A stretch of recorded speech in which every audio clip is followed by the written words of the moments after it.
Ako may nararamdaman, hinihinga ako.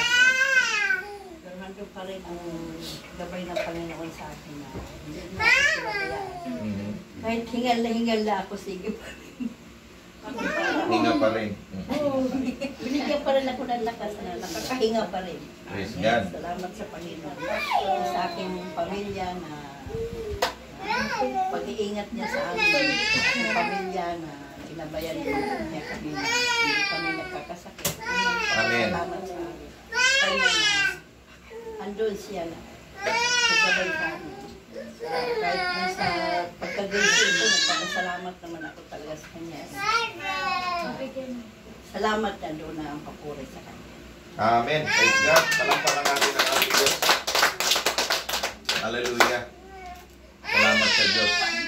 Kahit na nakakaranas ng paghingal, no? Hirap huminga, kailangan mong huminga. No? Tuloy lang ang paghinga. Sabi nga ng iba ay... Yun ang huwag mong kakalimutan. Pag hindi ko na kaya, kukunin ko na yung likulitin ko. Usok na ako. Pausok na kayo. Tapos nausok, wala na. Yeah, Gawa na naman. Saan po kayo nagpapausap? Sa punong mangga?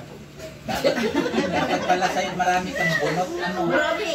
Maraming bunot. Marami. Sama na yung panay ang Si Lord na ang bahala. Yan ang nakakatulong sa Iwasan akin. mo lang makita ka ng polis, baka ulit pinapausap. Pero try kaya, Mare, kung nawa makabili tayo loobin ng Diyos, magkapera tayo na yung 24/7. Sa ibang company po ay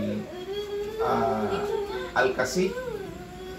24/7, ibig sabihin, sodium ascorbate po siya, pero dapat sa company siya, hindi siya sa generic.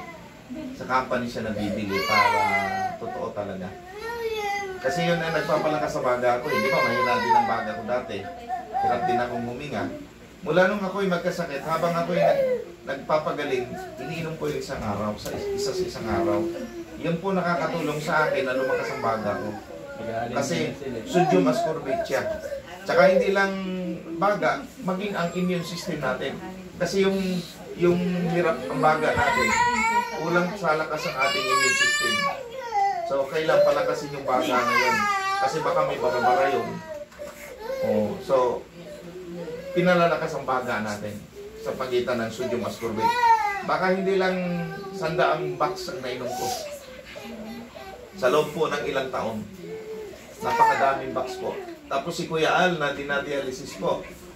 Napakadami din binibili sa akin. Sa loob ng 1 buwan ay 3 box po ang binibili sa akin noon. Kasi nakakatulong din sa kanya na habang siya dinadialysis, iniinom po niya yun.